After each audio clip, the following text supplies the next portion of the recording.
Greetings, fellow friends of the Chamber of Commerce International. I want to tell you a story beginning in 1986 and then 89 with meeting and sitting with Polish St. John Paul in Christchurch, and then 89 dining with President Oscar Arias in San Jose, Costa Rica, in a table assembly as a fish farmer who brought amazing prawn farming technology from Taiwan with the help of University of Washington Fisheries and Texas A&M Sea Grant University. Taiwan was then the number one producer of prawns worldwide, with on-land farms that did not pollute the waters of the bays. We wanted to do this with salmon too. They pumped up seawater along the river and filled big farmers' fields with salt water to farm prawns. I wanted to bring that brilliant technology to Central America to increase their wealth and stop pollution. I replicated the concrete upriver grow-out ponds where they pump the water with plastic panels instead of concrete from Pawnee Plastics that made corrugated pickup truck liners that assembled, so every village could have a very cheap and affordable on-land fish farm, but also a water treatment center if they needed, with only a tractor and a bucket to build and assemble. Congressman Sid Morrison of Washington was my host with the American Costa Rican Chamber of Commerce at the local university. I bought a hectare of land in the Bay of Tarcoles for a farm, but soon was informed by the government the waters of the bay were quarantined and no fish could be raised there because of upstream pollution from San Jose and all the downstream villages with the chemical pollution going in the water that settled in this bay before it went out at the outlet to the sea. So the project was abandoned, and the truck and trailer and tools I drove down through the Nicaraguan war zones was given to the local villagers, and we abandoned the project. So I returned and built a kids' trout farm in the Cascades, Washington State. But along the way, very interesting things happened from long ago that soon became relevant in Central and South America. I had met Reagan, president-to-be in 79, and Pope John Paul in 86, when they were both partners in consecrating Eastern Europe and ostensibly Russia out of communism and back to Christianity. It worked.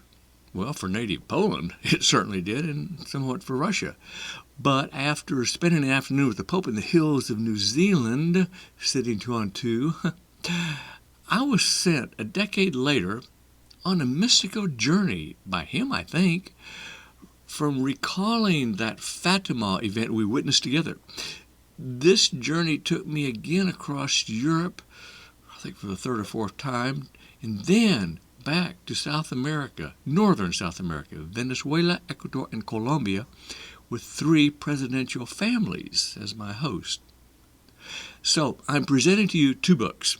The first is my ESL book in English and Spanish called A New American Covenant, that tells the story of trucking from Alaska to Argentina earlier, and back and forth, and the Pope and everything.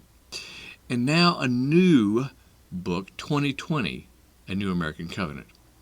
And it's offered to President Trump and President Bolsonaro of Brazil to act in the capacity of St. John Paul and Ronald Reagan to go to Sao Paulo, Brazil, to the new Temple of Solomon under the gaze of Christ the Redeemer in Rio, to consecrate the Americas from Alaska to Argentina to Christ. My book 2020 explains the evolution of God from Lord, ruler, dictator, tyrant, emir, and pope to what Solomon and David represent as Father and Son with the Holy Spirit. Yes, this is a problem for Jews and Catholics, because in the Catholic view, Mary is the Ark of the Covenant, and she's the Holy Spirit. But America, we believe from our founding fathers, is the new Israel, and promised land of the saints, as Joseph Smith and Mary Baker Eddy and Ellen White and George Whitefield and Benjamin Franklin spoke of. Because Mary, the Virgin Mother of Jesus, is no longer the Ark. Jesus is all grown up as a man and is no longer under the horns and robes of Guadalupe. Jesus now is the living ark of the covenant between God and man, with the Holy Spirit as the arbitrator of human evolution. Something we recall from old Bishop Usher with our 25-year rendition of evolution with my geology department, hunting the origins of the Kennewick Man. Oh yes, we discovered much. This enigma was revealed to me along with the poetic meditations of the Polish Pope under Michelangelo's ceiling in the Sistine Chapel where he meditated.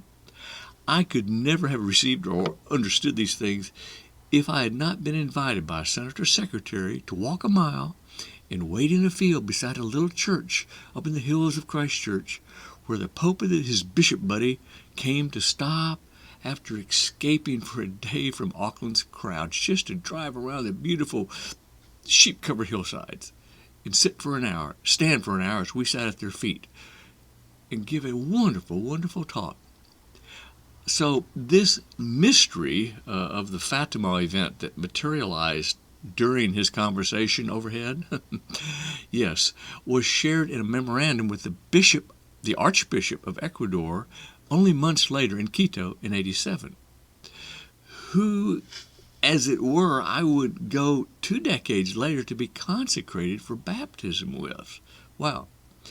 And the Archbishop and I would share this message he was hand-delivered from the Pope, and the message that I received with the Pope from the sky in the Fatima event. And he would sign and give a copy from the cathedral walls of the message he was handed to by the Polish saint. So, the first book is an ESL outreach to Latinos about a Texas boy attending the University of Mexico in the 60s and traveling by hippie van all over the cities and pyramids of Mexico. But the second book, 2020, is about being sent to Venezuela, Ecuador. And so I hope you can share these books, read these books, and share them with your friends throughout Mexico, Central and South America, so that we can see Alaska to Argentina become one new world land of the saints and Christian continent, with a great president in America, Donald Trump, and a great president in Brazil, President Bolsonaro. Thank you